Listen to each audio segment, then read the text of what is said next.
Soro Diop, sur les promesses concernant l'emploi des jeunes, la résorption du chômage, la gestion du secteur éducatif.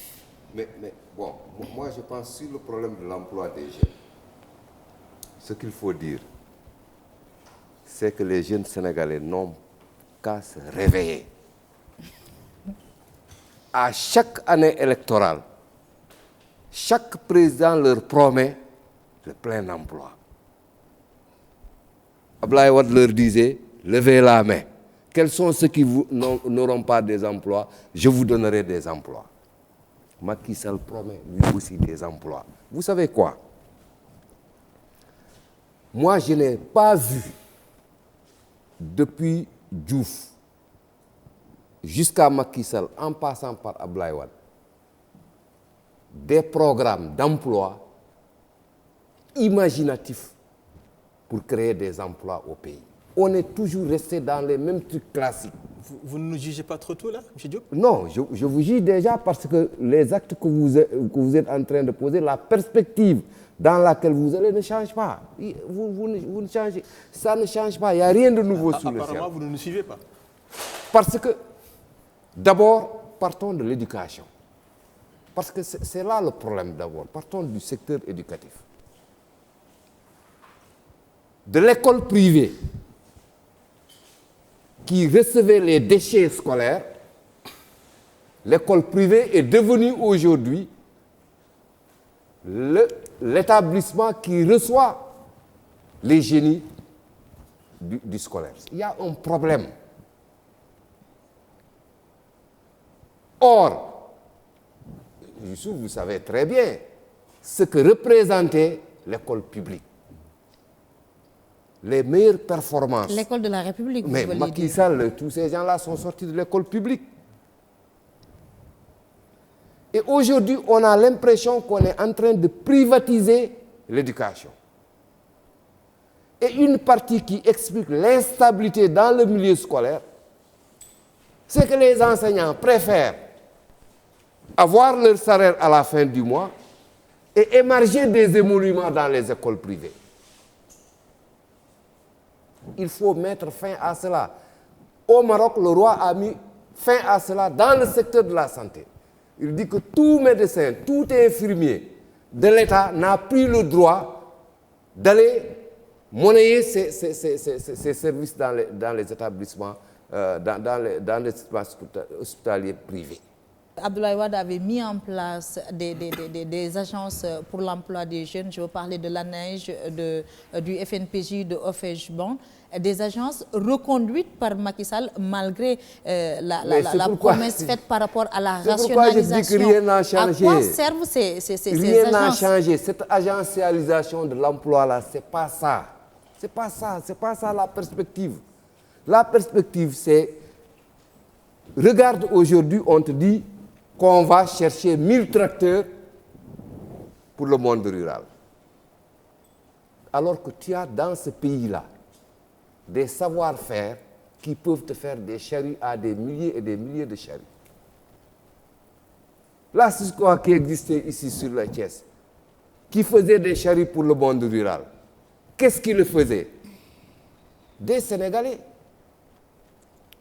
C'est-à-dire cette expertise-là, nous, aujourd'hui, ce que l'on demande, et il faut que ce soit, qu'on revienne à cela, ce n'est pas qu'on nous aide, c'est qu'on nous donne les moyens de nous passer de toute aide. C'est le transfert de la technologie. On n'a pas besoin de 1000 tracteurs. On a besoin de gens à qui on enseigne comment faire 1000, 10 000, 20 000 tracteurs. C'est cette perspective-là qu'il faut changer dans ce pays. Idriss Seck a donné un exemple anodin, mais qui a toute sa valeur. Il dit que la petite poissonnière là, qui a pour rôle tout simplement d'écailler des poissons, c'est une création d'emploi. Il s'agit de l'encadrer et de la mettre dans des conditions aériennes, de les organiser.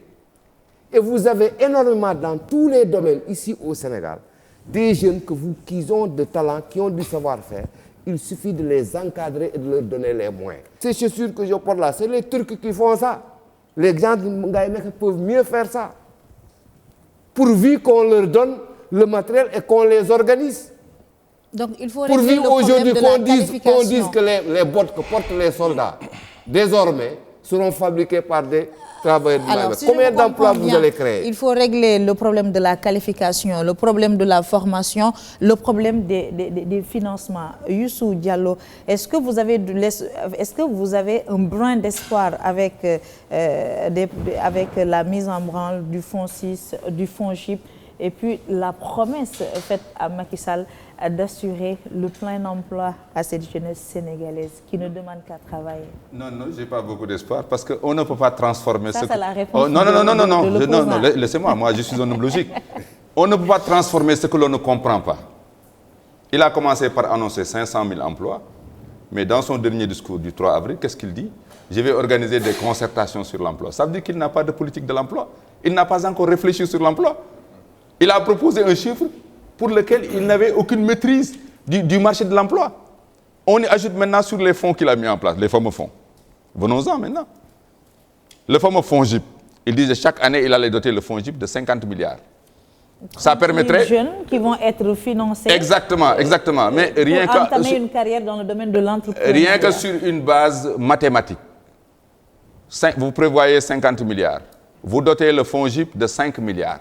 Ça veut dire que Macky Sall a divisé ses ambitions en matière d'emploi par 10. Au lieu de 50 000 emplois, c'est 5 000 emplois. Et ensuite, pour ce qui concerne le programme des emplois dans la fonction publique, là, faites gaffe. Parce que les jeunes qui sont dans les quartiers populaires ont identifié les responsables jeunes qui font partie de votre coalition-là. Et ils attendent que vous publiez les listes. Et si demain, ils voient que les gens ont fait du copinage ou du parti pris dans le domaine du recrutement de l'emploi, vous risquez de créer une situation aux conséquences incalculables dans ce pays. Comprendre la problématique de l'emploi dans notre pays, c'est quoi? Non, l'emploi autonome ne réglera jamais les problèmes d'emploi. Qu'est-ce que j'appelle emploi autonome? Ce sont les programmes initiés par l'État sénégalais pour donner des emplois aux jeunes. L'emploi va se créer dans l'entreprise. Et aujourd'hui, et là j'en viens vraiment sur une perspective plus générale. Vous savez, Senghor a été le créateur des institutions, de l'état de droit, et c'est Senghor qui a amorcé la démocratie. Abdou Diouf est venu, il a renforcé les institutions, il a libéralisé la démocratie et il a approfondi la décentralisation qui avait été laissée par Senghor. Et il a en même temps peut-être fait l'ajustement structurel pour corriger les erreurs de Senghor. Wade est venu... À déstabiliser. Non, je vous en prie.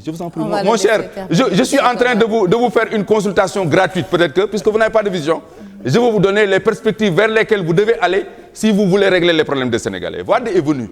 Parce que si vous ne maîtrisez pas l'état des lieux de ce pays, vous ne pouvez pas avoir de vision de développement de ce pays. Wade est venu. Il a dit la démocratie a été presque quasiment achevée par Abdou Diouf. Je me lance dans une politique de bonne gouvernance. L'ensemble des institutions dont on parle, de bonne gouvernance, qu'elles aient fonctionné ou pas, c'est Wade qui les a mis en place. Ensuite, les réformes de seconde génération en matière de liberté, la parité, la prise en compte des handicapés, un certain type de liberté. Ensuite, maintenant, le problème le plus important, là où Senghor et Diouf avaient péché, faire du Sénégal un pays émergent. Ça veut dire quoi? Ça veut dire un pays à économie libéralisée. Un pays avec un environnement des affaires de classe internationale favorable aux investissements directs privés internes comme des investissements directs privés extérieurs. Ce qui permettrait, avec ces investissements, de créer les conditions d'une croissance qui va générer des milliers, voire des centaines de milliers d'emplois. Et dans ce cadre, vous avez vu tous les programmes de BTP qu'Awad a mis en place qui ont généré des milliers et des milliers d'emplois. Donc aujourd'hui, non mais absolument. Aujourd'hui, Macky Sall, au lieu de vouloir faire table rase sur l'héritage de Wade, doit aujourd'hui approfondir et amplifier et accélérer les programmes que Wade avait mis en place dans le sens, parce que Wade avait trouvé un revenu par tête d'habitant de quasiment moins de $500. Il l'a porté à plus de $1000. Il a multiplié le revenu par tête par 2. Mais le mérite de Macky Sall serait peut-être que le jour où il quittera le pouvoir, mais de nous laisser un revenu par tête multiplié par 4 ou par 5, de faire que le Sénégal, au lieu d'être un pays à revenu intermédiaire de la dernière tranche, que le Sénégal devienne un pays à revenu intermédiaire de la première tranche. Je pense que s'il y a aujourd'hui une logique de bonne gouvernance, le président Wade est très mal placé pour nous l'apprendre. Pour la belle et simple raison qu'on a encore souvenance de la fameuse mallette de ce haut cadre du FMI. C'est du détail, ça. C'est pas du détail. Merci beaucoup. C'est ça l'option fondamentale du président Wade. Merci beaucoup. L'élément pour conclure, c'est que les 17 milliards annoncés le 3 avril dernier, c'est pas pour distribuer ça au niveau des entreprises, c'est de l'auto-emploi. Aujourd'hui, avec les incubateurs de nouveaux talents, comme il l'a conceptualisé dans le plan Yoonu Yokkute, cela va dans cette logique-là. Et vous êtes très mal placé parce que sinon vous n'allez pas perdre les élections en 2012. Merci pour cette précision. Alors, Mounirou, il y a des ébauches de politique d'emploi.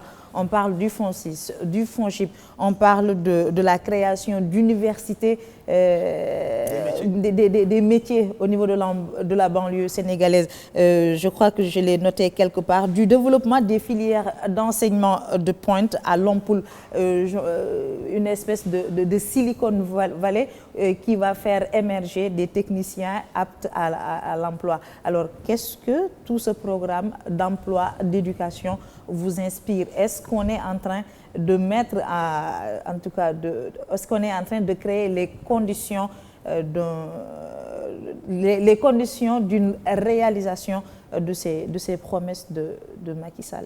Je pense que le programme de Macky devait partir d'une enquête sectorielle, d'une enquête de tous les secteurs, de diagnostiquer le chômage, pour savoir de quel chômage nous parlons au Sénégal. Deuxièmement, c'est que la racine du problème du chômage au Sénégal n'a pas encore été théorisée. Regardez bien l'immigration clandestine. Beaucoup de jeunes Sénégalais sont partis et les gens ne se demandent pas pourquoi. Allez à Ngaï et faites des enquêtes sur combien de vendeurs de chaussures sont partis. Allez à Diaoubé pour voir quel est le nombre de jeunes qui sont morts à la mer. Le nombre de marchands ambulants qui est parti. Pourquoi? Parce qu'au Sénégal, nous avons laissé exagérément entrer dans notre pays des produits importés, des licences accordées à des Asiatiques, tous azimuts, qui sont venus tuer le commerce local, qui fait que donc beaucoup de jeunes, comment voulez-vous qu'un jeune ambulant, qui avec des chaussures d'un gars vendues à 3 000, 2 500 francs, pouvait ramasser en marchant autour de Dakar 1 000 francs par article, se retrouve un bon jour avec des pacotis chinoises, avec lesquels il récupère en marchant tout Dakar pour 200 francs. Ce qu'il va faire, c'est plaquer tout ce qu'il faisait, prendre 400 000 et partir. Je pense qu'il y a la protection. Quand on dit écart de production, je pense qu'il faut renforcer la production. Et tout à l'heure, M. Diallo, vous êtes économiste. Je pense que les effets multiplicateurs de l'investissement sont beaucoup plus puissants dans un cadre d'économie fermée. Vous ne pouvez pas dire qu'Abdoulaye Wade a dépensé de l'argent et a relancé l'emploi, tout simplement parce que beaucoup de dépenses d'Abdoulaye Wade faisaient l'objet de beaucoup d'importations. Et quand vous faites des importations, vous créez des emplois ailleurs qu'au Sénégal. Et aujourd'hui, la question est aujourd'hui, pourquoi je dis que Macky Sall n'a pas encore sorti le Sénégal de l'auberge du point de vue de l'emploi? C'est qu'il est en train de rebolote, de faire la même chose en faisant ruer les jeunes dans les ministères pour déposer des demandes. Ils ont dit 5 500 emplois, il y a 258 000 demandes. Et ça, c'est la même chose. Moi, je dis que ce n'est pas ça qui va régler la question du chômage. Créer des fonctionnaires, ça va dilater les charges publiques et ça va créer des problèmes de croissance. Vous ne pensez pas que l'auto-emploi, les formations qualifiantes pourraient être c'est là où je vais venir. Pourquoi je vous dis qu'à ce niveau-là, il n'y a pas de vision claire? C'est pourquoi je vous dis ça. Mais regardez bien, au Sénégal, en France, dès qu'un nouveau pouvoir arrive, qu'est-ce qu'ils font? Ils mettent en œuvre un groupe d'experts sur tous les domaines. Ils vont dire, voilà les 600 mesures qui vont gouverner la France pour les 5 prochaines années. Mais au Sénégal, on vient, on ne fait aucun diagnostic. Au niveau de l'éducation, pour montrer pourquoi il n'y a pas de vision, pour le moment, vous voulez faire un diagnostic d'un pays, vous créez la CNAES. Et en même temps, au lieu d'attendre le rapport de la CNAES sortir, vous sortez, vous dites que les bacheliers, je vais donner 5 milliards aux écoles privées pour les caser. Il y a incohérence. Il y a incohérence. Parce que moi, je me dis, en tant que chef du département, sciences économiques et de gestion à l'Université de Thiès, Vous me donnez, il y a 5 universités au Sénégal, vous nous donnez à Thiès 1 milliard par année. Pendant 5 années, vous n'avez pas besoin de faire appel aux écoles privées. Nous allons tous les recruter aux universités publiques. Donc il y a une incohérence totale à ce niveau. Ce qui fait que donc il n'y a pas de vision en matière d'éducation. Il faudrait que cette anomalie-là soit réglée dans les plus brefs délais. Sinon, on aura des problèmes sérieux. Sur le chômage, je vais y revenir. John Maynard 15 nous a appris que pour relancer l'emploi, il faut relancer l'investissement. Pour relancer l'investissement, il faut que les entreprises anticipent de pouvoir vendre. Pour que les entreprises anticipent de pouvoir vendre, il faut qu'il y ait un pouvoir d'achat. Et pour qu'il y ait un pouvoir d'achat... le FONGIP ne règle pas ce problème? Non, le FONGIP peut régler des problèmes. Parce que moi, j'ai critiqué le fait que Macky Sall diminue de 29 milliards l'impôt sur le revenu. Mais sur 5 300 milliards de consommation, qu'est-ce que 29 milliards va avoir comme incidence? C'est faible. J'aurais préféré que ces 29 milliards-là soient fondus dans le FONGIP, dans le Fonds 6, et qu'on risque le Sénégal dans des projets ambitieux. Moi, j'ai théorisé la création de fermes publiques agricoles avec délégation de gestion privée. C'est des formules de partenariat privé qui ont été pratiquées dans beaucoup de pays et qui ont donné beaucoup de résultats. Au niveau des BRICS partout, on a impliqué les privés, mais par des financements publics initiaux et des processus de vente au secteur privé. C'est-à-dire qu'il y a, à ce niveau-là, pour régler la question de l'emploi, je pense qu'il faudrait tout simplement peaufiner la stratégie. C'est ça la véritable vision pour développer le chômage. Merci beaucoup, Mounirou. Nous sommes rattrapés par le temps. On va terminer par la replay actu. J'ai dit que je n'envisageais pas de me présenter en 2017, c'est clair, il n'y a pas d'ambiguïté à ça. Il y a 2 groupes parlementaires et le groupe des non-inscrits. Le groupe Benno Bokk Yakaar est dirigé par Moustapha Diakhaté. Il a déjà dit sa position par rapport à ça. Et aucun des députés que je connais très bien, qui sont dans ce groupe, ne portera une telle proposition. L'autre groupe, c'est le groupe Démocratie et Libéral. Il est dirigé par Mamadou Diagne Fada. Lui aussi a déjà décliné sa position par rapport à ça. L'autre, c'est le groupe des non-inscrits. Mais là-bas aussi, une proposition de loi ne pourra pas faire chemin pour être examinée au bureau de l'Assemblée nationale.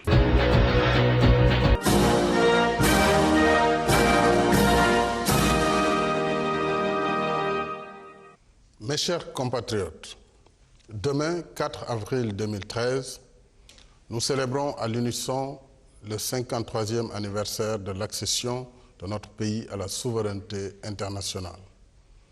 Je suis heureux d'adresser à chacun de vous mes chaleureuses félicitations. Cette année encore, j'ai souhaité que notre fête nationale, en gardant toute la dignité et la solennité requises, se déroule de manière sobre, en attendant de revenir, à partir de l'année prochaine, au défilé civil et militaire habituel. On a eu la sortie d'Idriss Seck sur l'état des finances sénégalais le 25 mars 2012. Lorsque Macky Sall prenait le pouvoir, on a eu la déclaration de Ousmane Tanor Dieng qui dit qu'il ne se présentera pas à la présidentielle de 2017, la deuxième fête de l'indépendance sous l'ère Macky Sall, avec un hommage rendu aux forces de défense et de sécurité. On a également eu le débat sur la dépénalisation de l'homosexualité. Alors, quel est le sujet que vous allez choisir pour terminer, Sori Kaba? Je choisis tous les sujets en même temps. Donc, vous allez devoir résumer votre intervention. Oh, il n'y a pas de souci. Mais je dirais d'emblée également que l'autosuffisance sera atteinte en 2018. Ça, il n'y a pas de souci à se faire pour ça. C'est le cap que vous vous fixez. Voilà. Par rapport à l'actu, je pense que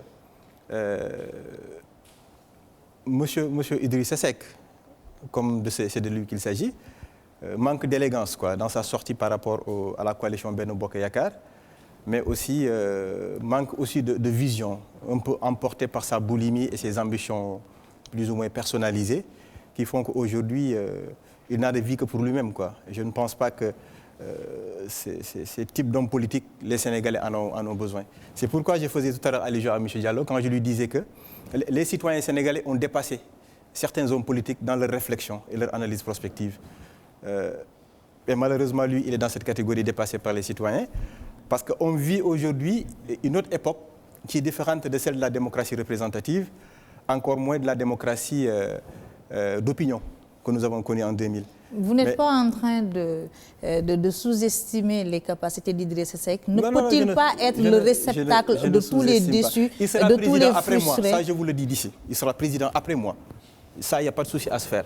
C'est juste pour vous dire que c'est vous qui prenez. Oui, après moi. Après que le président Macky aura fini de faire deux mandats, voilà, moi je me présenterai, ensuite je serai élu et lui il viendra. Non, mais c'est juste pour vous dire, qu'on peut se permettre, tout un chacun parmi nous ici présents, d'avoir des ambitions pour diriger le Sénégal. Nous tous, nous sommes des citoyens sénégalais. On peut se le permettre, mais est-ce qu'on a les moyens sur le plan de la légitimité? Est-ce qu'on a les moyens sur le plan de l'intégrité? Les valeurs légitimes par lesquelles tout le monde, l'essentiel des candidats en 2012 ont été battus par le président Macky. Vous niez ces valeurs à Idrissa Seck? Ces valeurs légitimes sont extrêmement importantes dans le contexte actuel de notre démocratie. On ne peut pas avoir des dirigeants qui, sur le plan de l'intégrité, traînent beaucoup de casseroles. Merci pour votre réaction. Soro Diop, quel est l'élément qui aura retenu votre attention? Ce qui m'a retenu, ça peut vous sembler peut-être bizarre, etc. C'est ce débat sur l'homosexualité. Qui n'a pas sa raison d'être. Je suis sidéré que les gens fassent d'une rumeur tout un branle-bas autour de la question. Et ça pose la responsabilité de nous, journalistes, hommes de la presse. Parce que parfois aussi, il faut que nous osions nous regarder les yeux dans les yeux. Qu'est-ce qui s'est passé? C'est le Populaire qui sort une information pour dire qu'il y avait une réunion tenue secrète où on parle de l'homosexualité, où les gens envisagent d'amener une loi à l'Assemblée. Ça fait le buzz. 3 jours ou 4 jours après, lisez le Populaire, à l'intérieur, le gars de la RADDHO, qu'on avait dit avoir été représenté là-bas, dit qu'il n'y avait rien de secret dans cette réunion. C'était une réunion qui regroupait des experts sur le thème du VIH-Sida. Ils ont mis ça à l'intérieur du journal sans aucun commentaire. Et je vois imams, associations, même des associations qui viennent de naître. C'est peut-être la prégnance de la question au niveau de la scène internationale qui fait frémir les Sénégalais. Maïmouna, il ne faut pas que les Sénégalais se fassent des illusions. Il ne faut pas être dans un monde globalisé, un monde dans lequel les gens n'ont même pas... Parce que ça commence d'abord par l'éducation qu'ils donnent dans leur famille. Il faut d'abord avoir la responsabilité de l'éducation. Vous avez vu ces enfants talibés qui ont été calcinés? Depuis combien de temps ils sont dans cette maison? Et c'est après qu'il y ait eu ça que des voisins ont commencé à sortir, à se prononcer là-dessus. Ces talibés-là, les situations dans lesquelles ils étaient particulièrement perméables à l'homosexualité et à la pédophilie. Et personne ne dit rien. C'est-à-dire que notre société doit être une société moins hypocrite vis-à-vis d'elle-même. Il y a trop d'hypocrisie dans ce pays. Merci beaucoup, Soro. Youssou Diallo, l'élément de cette actualité qui aura retenu votre attention? Oui, d'abord je commence sur l'homosexualité. Et je crois que les Sénégalais ont raison d'être en alerte rouge sur la question de l'homosexualité. Savez-vous aujourd'hui que le lobby le plus puissant au monde, c'est le lobby homosexuel? Sarkozy a été bouté hors du pouvoir parce qu'il n'a pas voulu faire adopter un certain nombre de textes de loi en France sur l'homosexualité. Et le lobby homosexuel ensuite, a soutenu Barack Obama. Non, j'en viens. Ne soyez pas pressés. Si depuis presque 2 mandats, les républicains ne parviennent pas à venir au pouvoir, en dépit de la situation qu'il y a aux États-Unis, qu'on ait pris quelqu'un issu des minorités, comme Barack Obama, parce que les Noirs sont une minorité ethnique aux États-Unis. Ces lobbies-là ont amené un Obama au pouvoir, sachant qu'il va être fragile. Le lobby juif, qui était le lobby le plus puissant aux États-Unis, mais aujourd'hui est supplanté par le lobby homosexuel. Et c'est à partir du moment où Barack Obama a fait adopter la loi sur l'homosexualité, mais que, effectivement, le vote a basculé aux États-Unis. Donc, en conclusion, les pays les plus puissants aujourd'hui au monde ont leur président élu par le lobby homosexuel. Et on sait que durant au Sénégal, la campagne électorale au Sénégal, le lobby homosexuel a voté contre Wade en raison de son refus de faire voter ou d'avoir certaines positions favorables au lobby homosexuel. Je crois que c'est devenu une question d'importance nationale. Non, je vous en prie, je vous ai écouté. Laissez-moi, je vous en prie. Non. Écoutez, Soro, je vous en prie. Je vous en prie. Je vous en prie. D'accord. Je vous en prie. Nous savons ce qui se passe dans ce pays. Je parle à mots couverts. Parce que c'est une question extrêmement sensible et il y a énormément de milliers aujourd'hui favorables à ces lobbies. Je m'en arrête là. Merci. Maintenant, sur l'autre question concernant le départ d'Ousmane Tanor Dieng, je crois qu'effectivement, il l'a fait même un peu tard au regard de ce qu'il avait dit avant la campagne électorale. Et je crois que c'est le moment pour des leaders comme Dansokho, Abdoulaye Bathily, Landing Savané, Moustapha Niasse, etc., aujourd'hui, vraiment de quitter avec déférence ou honneur la scène politique. Et ensuite, c'est aussi le moment pour Macky Sall de prendre son courage à deux mains pour faire adopter l'engagement qu'il avait pris sur le projet de loi consistant à plafonner l'âge de candidature à 70 ans, parce que ça va disqualifier toutes ces personnes. C'est inclus dans la réforme des institutions. Et Ousmane Tanor Dieng a fait cette déclaration parce qu'il a été interpellé par rapport à cette clause de la limitation de l'âge. Mounirou Ndiaye, quel est l'élément qui aura retenu, capté votre attention? Bon, là, je vais un peu mettre mon manteau de Ndongo Dara. Bon, je pense que tout à l'heure, quelqu'un m'a taxé de politicien. Je lui dis que j'aurais pu être politicien très facilement parce que mon père est khalife général de Pétéwarak. Donc j'aurais pu avoir une base très facilement. Voilà, donc ça, c'est très facilement qu'on peut devenir politicien. Je pense que ce n'est pas ça la question. Il ne faut pas quand même indexer les gens comme ça. Mais je vais essayer tout simplement de faire une conclusion en résumé. C'est-à-dire que moi, je suis en train d'ouvrir une autre brèche. C'est qu'aujourd'hui, la France est en crise. Les États-Unis sont en crise. Tous les pays au monde sont en crise. Et nous sommes en train d'emprunter les mêmes principes de fonctionnement de nos économies. Nous partons vers la crise dans les lendemains prochains. Et moi, je dis qu'il y a un grand philosophe qui s'appelait Confucius qui disait que apprendre sans réfléchir est vain, mais réfléchir sans apprendre est vraiment dangereux. Je pense que tous les systèmes qu'on a appliqués ici sont des créations de l'homme. Le mercantilisme a été la création de l'homme, la physiocratie, la création de l'homme, le communisme, la création de l'homme, le socialisme, le libéralisme. Aujourd'hui, l'homme a vu que tous ces systèmes-là étaient dangereux et nous ont menés vers les crises. Pourquoi ne devrions-nous pas aujourd'hui expérimenter un peu les livres saints pour essayer de voir quel comportement nous devons adopter et quel système nous pouvons mettre en branle? Je pense que je vais terminer par là. Lors du symposium du Mawlud, Mansour Sy Djamil a eu à débattre sur cela. C'est Mansour Sy Djamil.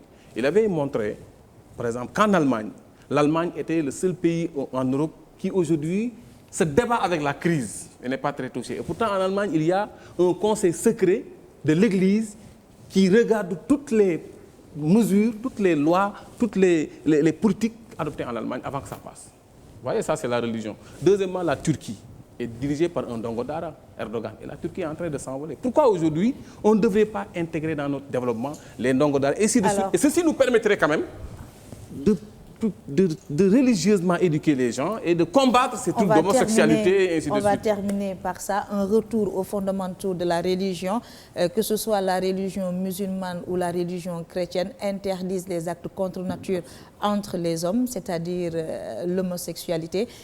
Sori Kaba, durant la campagne électorale, votre candidat avait eu une position un peu ambiguë et il avait mis en avant le respect des droits de chacun.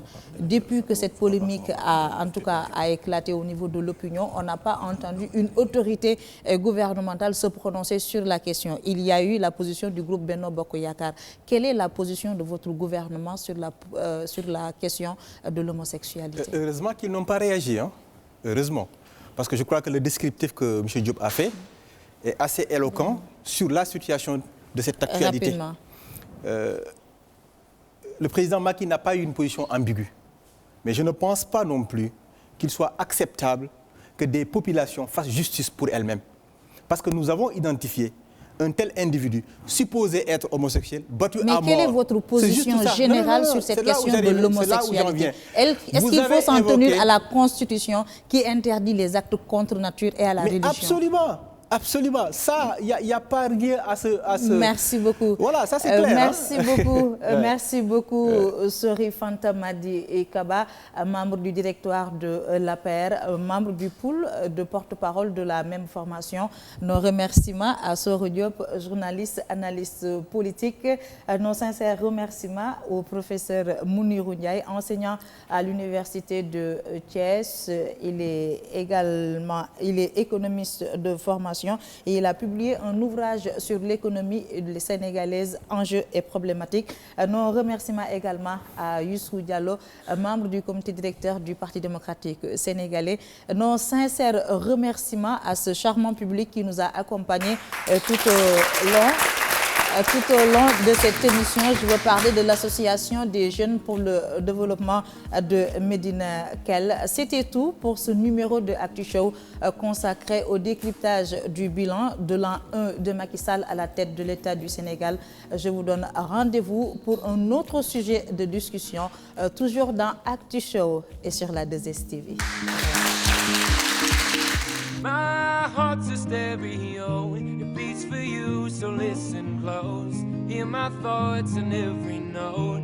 Whoa, and make me your radio, and turn me up when you feel low. This melody was meant for you.